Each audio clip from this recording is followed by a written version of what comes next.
Today's show is sponsored by Lear Capital, the precious metals leader since 1997 and only company I trust and recommend to my family, friends, and viewers. Visit LearAlex.com.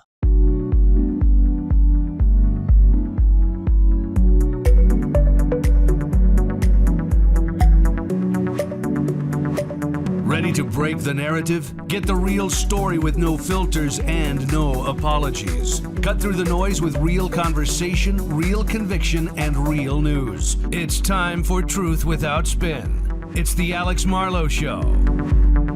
This is the Scott Jennings Show. Good morning, everyone.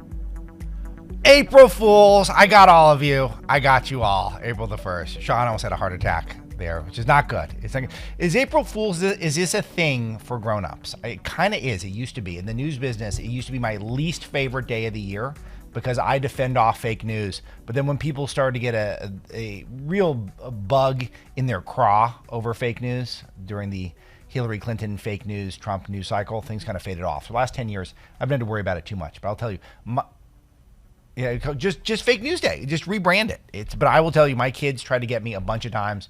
The Master Marlow Jr. 6-year-old, he did get me once already. But man, I'm defending that stuff off at home. But it's the Marlow Show, not the Jennings Show. And it's a busy Marlow Show today because we had a lot to do. We're going to be talking about Trump's executive order on mail-in ballots. We've got NBA players who are pushing back against the league's wokeness after they tried to censor a Christian player, Jaden Ivey, who basically lost his job for upholding Christian beliefs and anti-trans beliefs. And then we've also got a lot of war updates to come, and the president is going to be speaking tonight, and he's probably going to be talking a lot about the Iran war, all the Iran war updates momentarily, as well as he's currently at the Supreme Court listening to the birthright citizenship case, which I will opine on a lot tomorrow, probably because birthright citizenship, completely illogical, I think completely unconstitutional. And will our Supreme Court do the right thing and point out that the location of the woman's body when the baby is born should not dictate citizenship? It doesn't. It shouldn't. And the fact that we've acted like that's the case has really corrupted the entire immigration system in our country, and I think has weakened our national identity and character.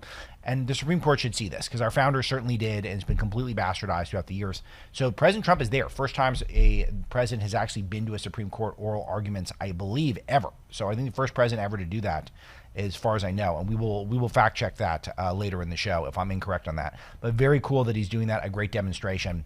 And then he's speaking tonight about presumably about the war. And so I want to do some more stuff to start, because it sounds like the president's trying to wrap this thing up, and all of his truth bombs are, which is what I refer to his true social posts, those are all suggesting that whoever is the new leader of Iran, whether it is the chupacabra like Mojtaba Khomeini, who no one has seen, whether or not someone else, it was really interesting because there was footage yesterday of top leaders in Iran walking the streets, which suggests that the citizens are certainly not rising up against them. But also Mojtaba Khomeini, who is ostensibly in charge, maybe a chupacabra Yeti-like figure who no one's seen, maybe a cardboard cutout, maybe a homosexual, maybe a stupid homosexual. We don't know much about him, only that he is titularly the leader of the country at the moment. He's still nowhere to be seen. But Trump is saying he's doing some good negotiations with them, and we'll see what that means. But in the meantime, it just does seem like there's a lot of bombing going on. There's a lot of troops amassing at the Iranian border that suggests the war is not going to end anytime soon. So it'll be very interesting to see what the president has got to say. All right, so here's where I want to start today. I want to start with tracking what the Secretary of State, Marco Rubio, has been saying. And I want to get to what I really want to go with is his discussion of NATO. And NATO has been completely unhelpful in this. This is one of the questions that I was getting in the carpool line. It's like, well, why isn't anyone helping us? And this is a very interesting question. But before we do that, he was also speaking from the Department of State yesterday, and he laid out why we attacked Iran to begin with.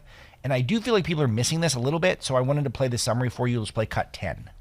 Well, what was Iran trying to do? Iran was trying to build a conventional shield, in essence, have so many missiles, have so many drones that no one could attack them, and they were well on their way. We were on the verge of an Iran that had so many missiles and so many drones that no one could do anything about their nuclear weapons program in the future. That was an intolerable risk. Under no circumstances can a country run by radical Shia clerics with an apocalyptic vision of the future ever possess nuclear weapons. And under no circumstances can they be allowed to hide and and protect that program and their ambitions behind a shield of missiles and drones that no one can do anything about. This was our last best chance to eliminate that conventional threat, that conventional shield that they were trying to build, and the president made the right decision to wipe it out now. It's just a great explanation, and it's one that somehow got lost, and I think part of it is because the national security apparatus, the military-industrial complex, has been so questioned in terms of their credibility over the last quarter century that people are reasonably skeptical when they hear from a government that, hey, you know, these nuclear arms, this is a problem here. And so I understand people's skepticism, but nuclear war is not a joke. I can't believe I have to say this on the show, but I really do feel like a lot of people need to hear this. And this is something that has been an area of interest of mine. I've been doing a lot of reading up on this stuff, and it's going to be very hard for any sort of nuclear bomb to get delivered at any capacity in the world today without seeing literal apocalypse. We're seeing maybe a third of the world's population wiped off the earth. So if you care about humanity, you don't want nations like Iran to get nuclear weapons. And they've admitted that was their intention, was to enrich to get to weapons grade. And despite what Joe Kent says, pretty much everyone else agrees that that was their purpose. At a minimum, to use it for leverage in negotiations, but probably to deploy it against people who they deem evil. Because remember, it is a militant Islamist regime. It is a regime that believes that they will be rewarded in heaven if they use it to bomb the infidel. So the fact that Trump and Rubio are taking this seriously is more important than momentary fluctuations in gas prices. Now, momentary inflections in the gas prices are a problem. They're not to be dismissed. It's a legit consideration. But I really did feel like that is important, that ultimately all of this is about nuclear weapons. And if you don't believe them, then you don't believe them. Admit that. But overall, that is why we bombed Iran to begin with. All right, so Rubio was talking about NATO, who's not been helpful. And this has been a theme that I introduced on the show last week. Why are we in NATO? And it feels like, I don't know, maybe someone's listening to the show. I know a lot of people are. But maybe this is why this is coming up this week. But it seems like all of a sudden, Trump and Rubio were not happy with NATO. Cut 5, please. I'm sorry. When we need them to allow us to use their military bases, their answer is no. Then why are we in NATO? You have to ask that question. Why do we have billions and billions of dollars, hundreds of billions of dollars, over the years, trillions of dollars, and all these American forces stationed in the region? If we can only use, in our time of need, we're not going to be allowed to use those bases. So I think there's no doubt, unfortunately, after this conflict is concluded, we are going to have to re-examine that relationship. We're going to have to re-examine the value of NATO and that alliance for our country. Ultimately, that's a decision for the president to make, and he'll have to make it. We're going to finish the job here. As I said, we're very, very close to achieving our objectives on all of these things that I've outlined. But I do think, unfortunately, we are going to have to re-examine whether or not this alliance that has served this country well for a while is still serving that purpose, or is it now become a one-way street? It goes beyond the bases. He only mentioned the bases there, but not failing to help us open up the strait matters as well, because that really seems to be what is the main sticking point in this war, why we're still in there. And so the feeling to open up the strait, that counts as well. All right, so, and Trump, by the way, has said today, he's echoed these exact statements earlier today. That clip was from yesterday. Earlier today, he's echoed he's going to be re-examining our relationship with NATO, and I feel like that makes perfect sense. So the latest Iranian tactic is they're now ostensibly or allegedly threatening our companies. This was a pretty hilarious clip that Fox caught from Trump when he was talking in the Oval Office and journalists were there. Let's play cut 6, please. Mr. President, the Iranian government threatened a bunch of U.S. companies today in the region, including Google, Apple. With what? What did they threaten them with? BB guns? Or well, that's they don't have much left to threaten. My question for you is, are you... I don't know. I mean, what did they... You made a statement. What did they threaten them with? I don't know. Tell me, how did they threaten them? Well, all I know is that they threatened them, sir. What does that mean? Fair enough. He said something nasty. Is the government in touch with these companies? Are you helping to backstop them? You don't even know what the threat was. What was the threat? I haven't heard it. What was the threat? Did they say they're going to blow them up? They're going to hit them? They're not. You know what they're not going to do? They're not going to hit them with a nuclear weapon. He's just the best. We're going to miss him so much when he's gone. He makes the journalists seem like absolute children. And do they realize that they're arguing with a guy who has infinitely more information than they have and a very clear sense of motivation? All right. If you're concerned about inflation and about currency devaluation, and why wouldn't you be in this market, then you have to wonder if you're protected from all the volatility that's going on. And not just you. What about your children? What about your grandchildren? I know that's how I've been feeling. Global financial chaos has become the norm. It's not changing anytime soon. Think about our dollar, how massive government money printing has ballooned our debt. We're now at $39 trillion, and that's only going up. You guys know this. All of it's going to continue, and that's why I needed to find partners in the space, because I wanted to get the information. Lear Capital's got it. They've got free and gold and silver reports, which I just did an interview with their CEO. I'm going to put that out for you guys. These reports are unbelievable. You learn so much in them. They educated me on alternative assets. I'm talking gold, also talking silver, which is very hot right now. I think that's going to stay hot. This is how I'm hedging in uncertain times. Recall, Morgan Stanley's chief investment officer now recommending 20% of your portfolio should be gold. That's a big move, and maybe you should be thinking along this lines too, not just for you, for your family. I'm encouraging you. Take charge, do something, turn to Lear Capital. They help me. They can educate you. Guys, can you scroll down so I can get the number? Make sure I get the number right, please. 800-992-2255. That's the hotline. They're standing by right now. 800-992-2255. Call right now. If you're a web guy, learalex.com. That's your website. 800-992-2255 for Lear Capital.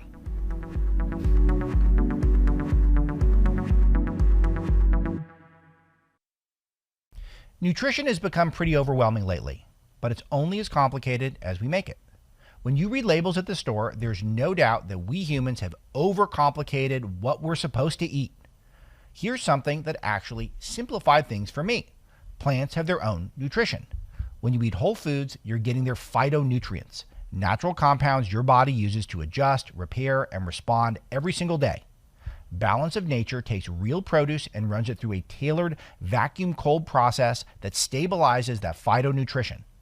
Their whole health system bundles fruit and veggies, fiber and spice. It gives you 47 whole food ingredients and their phytonutrients in one simple routine.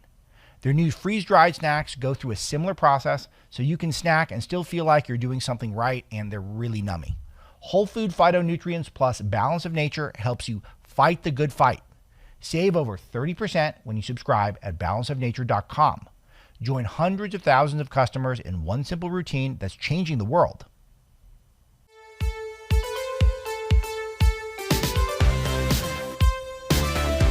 Fact check true.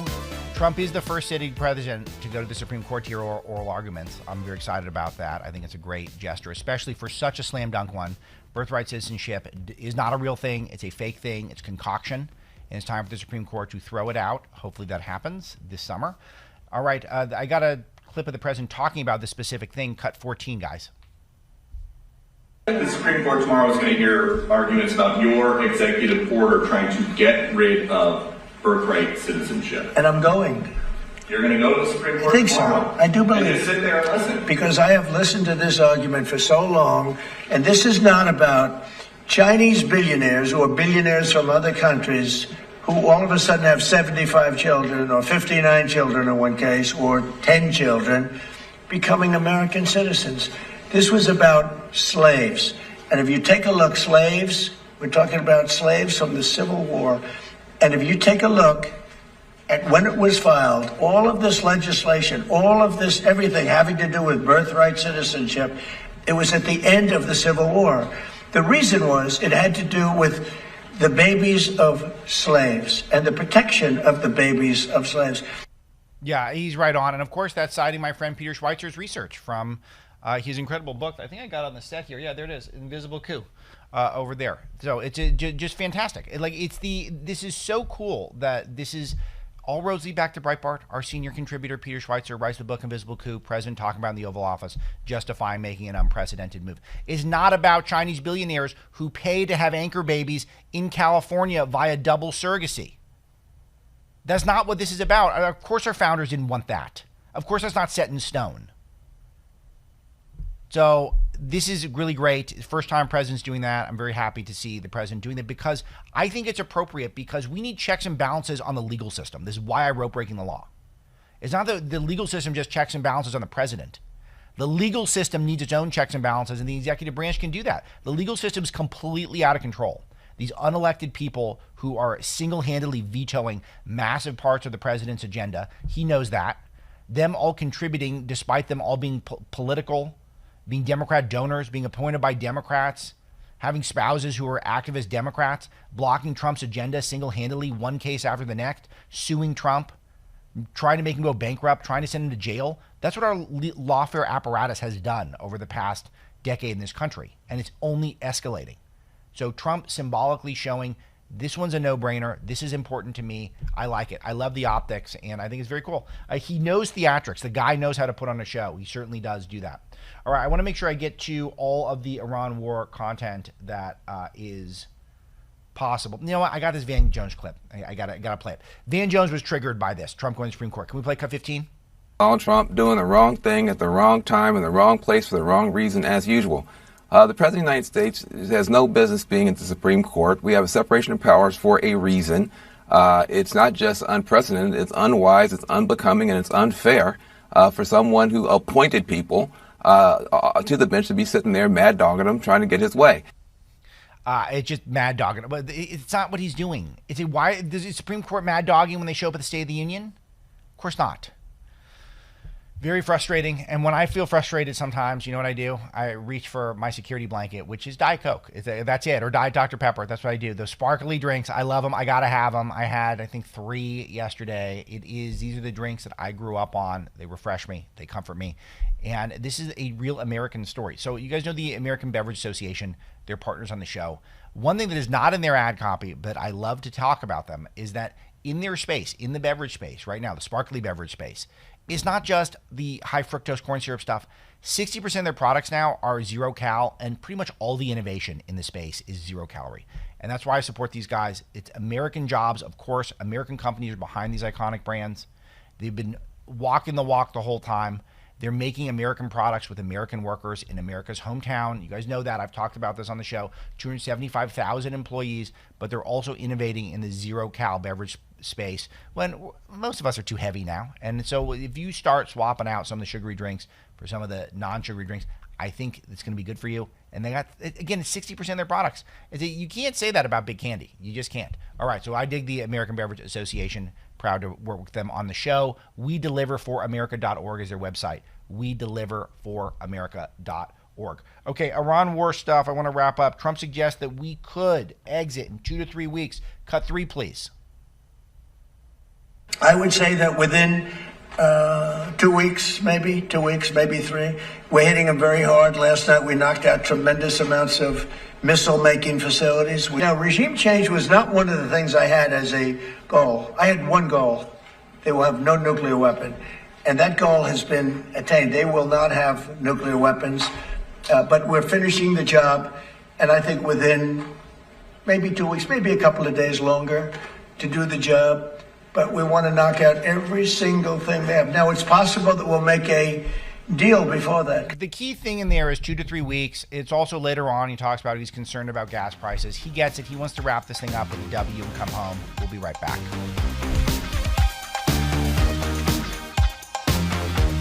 Do you actually know what your bank supports or what your money is helping fund? For a lot of people, that's become a real question over the last few years. And that's part of the reason I partnered with 316 Financial. It's an online bank built for people who want their banking to align with their values without overcomplicating things. One thing I respect about what they're doing is pretty simple. They commit 10% of their profits to values-based ministries and organizations. It's not something they highlight occasionally. It's actually how they're structured. And beyond that, this is just a great banking option. No monthly fees, free ATM access nationwide, and super competitive interest rates. If you want to check them out, go to bank316.com. Banking services are provided by 316 Financial, a division of Primis Bank, member FDIC.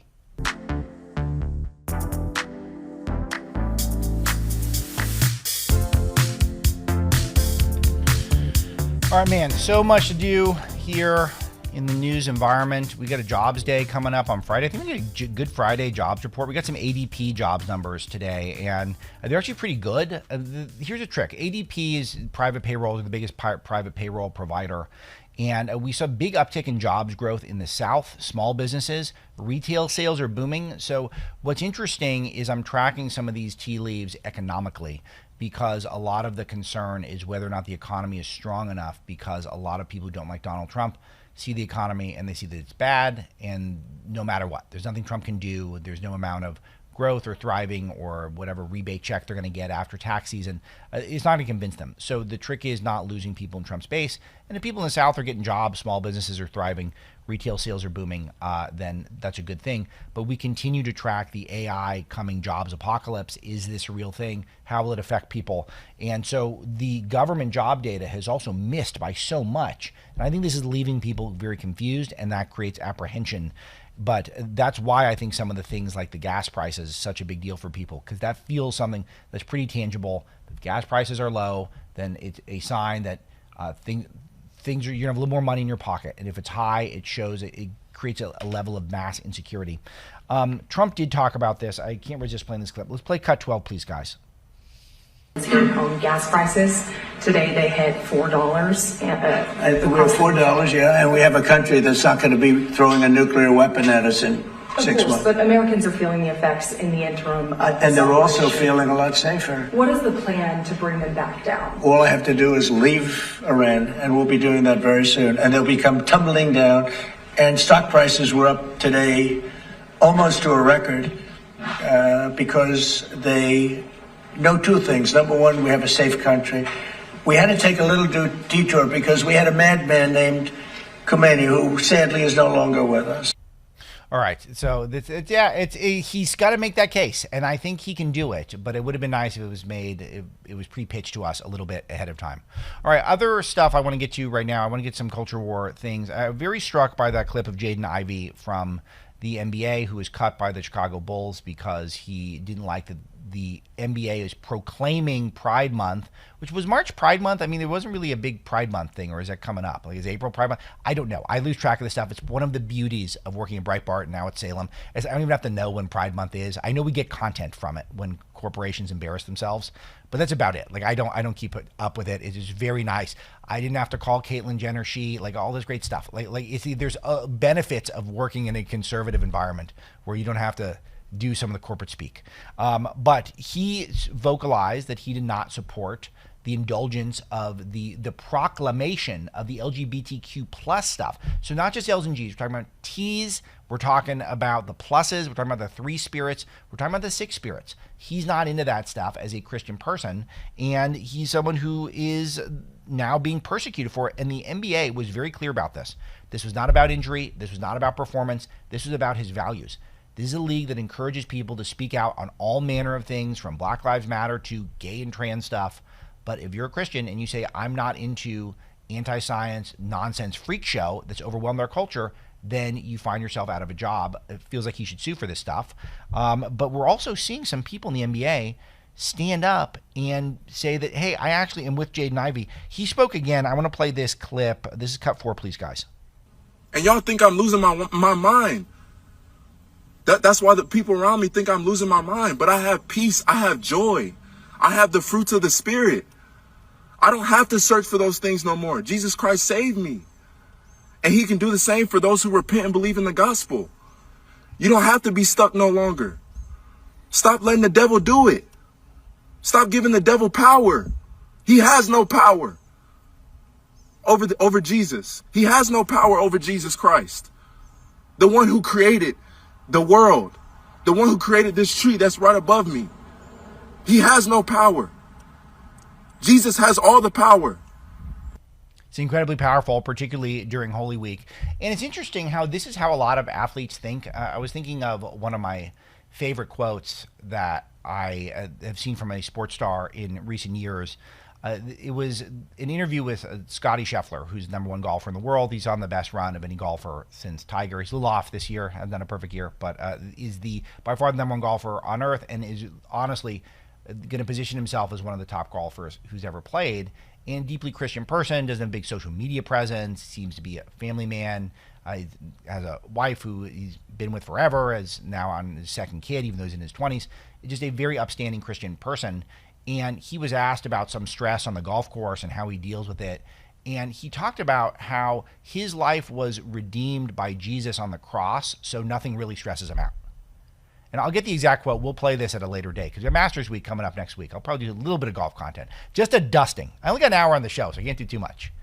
But always exciting week for me, beginning of spring. So his suggestion is that I'm all good with the sports stuff because I'm here to serve Jesus. That's why I'm here. And so since I know that I've been forgiven, that I have God's love, then I can now be at peace in the world. And that's such a resonant message always, particularly during Holy Week. And the fact that that was grounds for getting fired by the NBA is a very sick thing. It's a very sick league that they're like that. And what's interesting to note is who's going to stand up, who's going to now have their voice be heard. And this is where, if there is anyone in the audience where this is relevant, it is now time to start speaking up. We're starting to see this. A guy named Karis LeVert, who is on the Pistons, he said, "I hate to see someone punished for their beliefs. What happened to free speech in this country? I fully support and agree with what Jaden has said over the past few days. I can't sit and watch him be silenced. If that's an issue, then cut me." Very powerful. Another clip that's going around is a guy named Daniel Gifford, who's on the Mavericks, who wore a shirt that had Christian themes on it, but then he was kind of reluctant to comment on it. Really fascinating. Play cut 11 for me, guys. I mean, it's a Fashion Nova shirt, so I didn't really even see what it had said until you just said something about it. But I mean, faith isn't for the weak, because God gives his test to his strongest soldiers, most definitely. And, I really can't kind of go deep into that, with the stuff that's kind of going on with, the Ivey situation. I don't want to, get away with anything, so we're going to keep it at that point. So he's reluctant to comment on the Jaden Ivey situation, even though he's wearing a shirt that says faith isn't for the weak. Now, I'm not criticizing him, Daniel Gafford of the Dallas Mavericks. But what I am criticizing is the NBA. If the NBA is making it feel like all these guys who are rich and powerful and famous and have huge followings, if they can't speak the gospel of Jesus Christ, if that's what they believe, then that is a oppressive institution. That is not freedom of speech. That is not freedom of press in this country. And I think the sports world really does rely on people of faith, people who believe in meritocracy, people who I think are deeply rooted American values. And in those American values is in God we trust. And it's not in Adam Silver we trust. Is he the NBA commissioner? These guys are completely woke, and they have been forever. And to oppress the players like this, it's time to start speaking up and saying things. And you can do so in a very positive way. You need to put the burden of proof on them. They need to be able to explain themselves. And I don't think they can. I honestly don't think there's a good explanation for the things that they're commanding of these players. They're demanding that they be silent and not speak their faith. In a moment where you can do all sorts of the criminality associated with that league, all sorts of the bad attitudes. All right. I had another thought on sports. I've been thinking a lot about sports. It's a big sports ball time of year. And I was very compelled that there's something happening that I'm curious your thoughts on this as a conservative audience. I want to get people's takes on the new ABS rules in Major League Baseball. This is actually something that's really interesting to me. What's really interesting to me is that what we're seeing in Major League Baseball is now the robots, the AI robots have now come in, and they are now the umpires in Major League Baseball. And I'm curious your thoughts on this, because I, as a conservative person, as someone who wants to conserve American values, including America's pastime, baseball, which was my entire life growing up, I like the idea of a human element being in the refereeing, the umpiring of the games, because I think that's part of it. I think it teaches you about life. People who call balls and strikes, so to speak, in life are not fair. They're not unbiased. And so now we're importing the robots. And I find that to be slightly off-putting. I think part of the game is making those adjustments and understanding that there is an element of, let's call it luck, let's call it circumstance, and how you deal with that, deal with imperfections, I think is a part of baseball that I've always loved and resonates with me. But then you see stuff like this play that was, I think this was yesterday. This was yesterday night, the Milwaukee Brewers game. I want to play cut 16 for you guys. Check this out. So the call from CB Buckner is that Jake Bauers missed first base and then was tagged out. Not that he made a move to second base, right, and was tagged out, that he flat out missed the bag. And I think that is the horrendous call. Where is CB Buckner looking? He's not even looking. Those of you who can't see the visuals, I always recommend subscribe to the show on podcast, YouTube, Rumble, watching the Salem News Channel at night where it airs at 9 p.m. Eastern. But the runner steps right in the middle of the first base bag. Like right in the middle. Is not even close. Good. These guys are rolling it again. Because he steps right in the middle, and the umpire just says he didn't step on the base and calls him out. And then, the robot makes the call that he's safe. And that makes me think, well, maybe it is time to start incorporating the robots in our life. But you can email me, aloha@alexmarlow.com. Are you happy with the new robots in baseball, or would you prefer no robots in baseball? All right. I will tell you that there's some other culture war stuff that is on my mind right now. And the latest is a shocking report that came from, these was the Daily Mail, of Kristi Noem's husband is living a double life as a cross-dresser. And this is just the most bizarre photos. Daily Mail Plus had a photo of him allegedly he does a fetish where he dresses like a woman, where he implants fake breasts into his shirt. And this is Kristi Noem's husband. So you start understanding stuff, and we're not going to put this up on the screen. I don't want to get in trouble with the powers that be. But he set these breasts, and it's just very odd. Just the nipples are pointing in all sorts of different directions that don't make any sense. It's the most bizarre photos you've ever seen in your entire life. But this is apparently what Kristi Noem was dealing with in her home life. And now, I don't condone her appointing her boyfriend, Corey Lewandowski, alleged boyfriend, who she's allegedly having an affair with, to be in charge of all of her contracts. And I don't condone her giving those contracts to newly formed businesses that are owned by the spouses of her staff, the way she's done it in the past, allegedly, according to all these fresh reports. And I do support President Trump moving on and putting Markwayne Mullin in her job.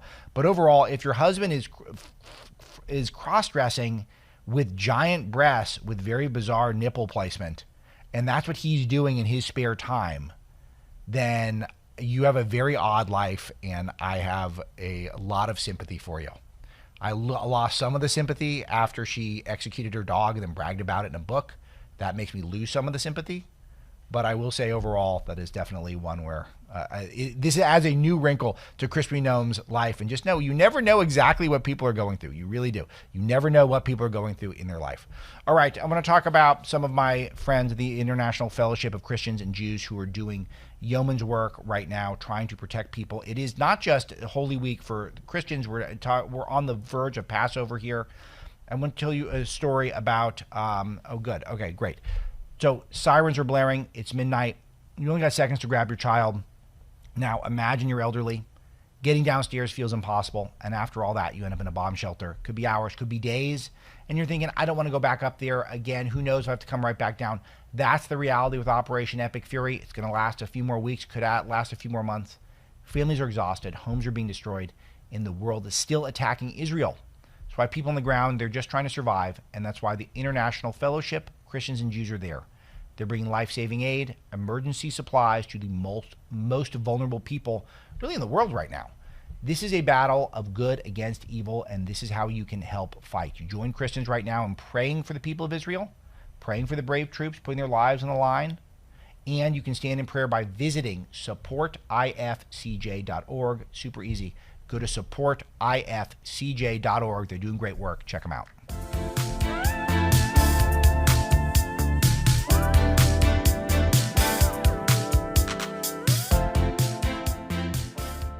Talking about this for a few months now. Why? Because it's important and it's helping me. It's a handheld red light therapy device for pain and inflammation called the Super Palm 1050. I use it right at home, and what I really like about it is it's actually working on my back and my knee, and no drugs, no invasion, and wow, have I generally noticed a difference. Okay, here's how it works. SunPower LED makes devices that deliver red and near infrared light energy directly into your cells, reduces pain and inflammation. The science is called photobiomodulation, or PBM, also known as red light therapy. You guys have heard about that. This isn't some trendy wellness fad, though. PBM has been researched around the world for decades. In fact, according to the PBM Foundation, over 100 million patient treatments have been performed without any documented side effects. The engineering is impressive too. SunPower LED devices feature a patent-pending cooling system that lets you hold it closer to your skin, allowing deeper light penetration to reach your pain and inflammation. You can treat arthritis, knee pain, back, even tinnitus, joints, and more. The handheld Super Palm 1050 also creates what's called a wall of light. The LEDs project at a 90-degree angle, which eliminates hot spots and spreads light evenly over a wider area, making it 5 to 9 times more effective than many alternative technologies. These are medical-grade PBM devices you can use at home, And they're also used by dentists, chiropractors, physiotherapists, wellness centers, and even researchers studying PBM. If you want to learn more, check them out at sunpowerled.com. If you use the code Marlow, you get 10% off. Feel better, be better. Treat your pain and inflammation at home just like I do. sunpowerled.com. Use the code Marlow. We have a terrific team on the show. Greg Evans, our executive producer. Sean McConnell runs the board. Roger Wicker Jr., Rick Locke, Garrett Shawley, Matt Zibel, Brandon Couples, Missy Callahan, John Cassio, and Daniel West all make contributions. How many of you thought that the bizarre nipple placement Kristi Noem husband story was an April Fool's joke? At least half of you did, right? No, it's a real story. He can't place the nipples right in his giant fake breast fetish. It's very odd, and I might hear from the suits at Salem here on this. Like, they might not be happy with this story, but it's a big story. I think, you know why? On all honesty, I'm very sympathetic to Kristi Noem on this. She's an odd person. I don't understand her at all. Clearly, she and I don't have a lot in common. But could you imagine coming home and then realizing your husband's got a giant fake breast fetish where he puts on the fake breasts and he can't set his nipples right? Very strange. Sean and I are going to a bizarre nipple placement concert later this weekend too, because it's going to be a slightly long weekend. Oh gosh, so strange. All right, I want to do a little whip around, get to some other items in the news. Let's do some more culture war stuff. Bruce Springsteen had opening night, and recall, he's going to bring unity. He doesn't want to have division. He's out there with the E Street Band for $3,000 a night. You can go see him. Can we play cut 18, guys?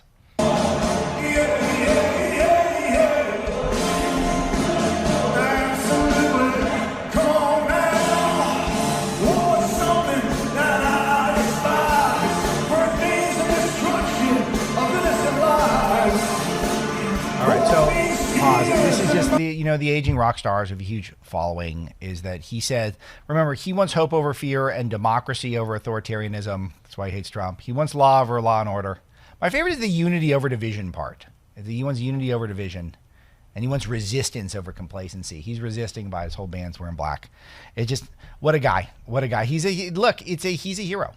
You know, I got to say, though, this situation here with Jaden Ivey is becoming a big thing. Here's another guy, Boston Celtics star Sam Hauser, saying, I stand with Jaden Ivey on everything. Everything he said. If they cut him, they might as well cut me too. That's the type of stuff you want to see. Like, let's get people standing up and saying stuff that is actually productive. All right, we're having a fun one over Breitbart News, our entertainment bureau. There's a new Supergirl movie coming out, which is an extension of the Superman movie that I think it did okay last year. I went to see it. It was pretty forgettable, I got to admit. But the star of Supergirl is someone named Milly Alcock, who I was not familiar with. But she's pre-canceling herself. She says that she can't stop backlash that is inevitable for her being a woman, basically, in this role. That she had a comment that she was basically she's defending remarks that she is going to basically thinks that there's going to be backlash that a woman is starring in a DC comic book movie.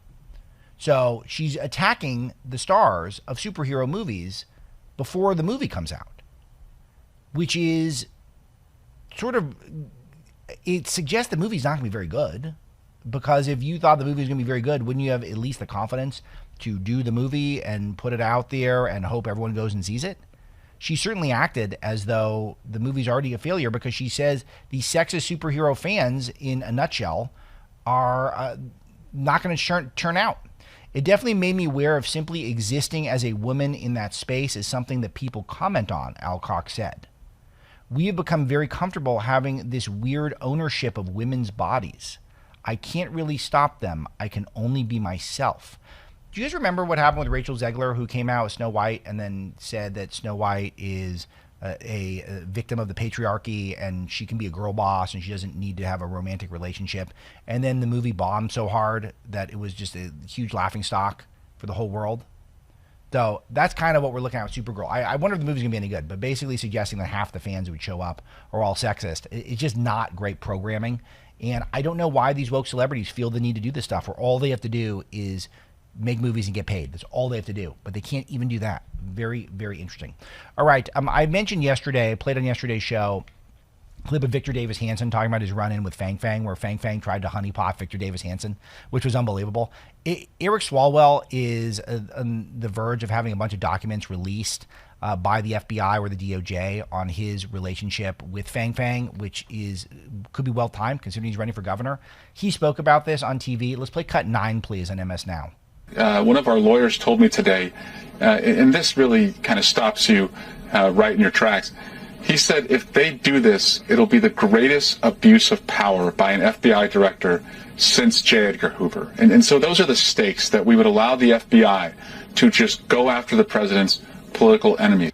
He got honeypotted by an obvious honeypot Chinese spy, and he has used that to bolster a campaign to run for governor of California, a state that's deeply struggling right now, and the FBI and the DOJ want to make some papers public after he's a guy who's demanded so many papers get made public about Trump, about Epstein, etc. He's a giant hypocrite, and that's the message I'm leaving you with today. Go in peace to love and serve the Lord. See you tomorrow.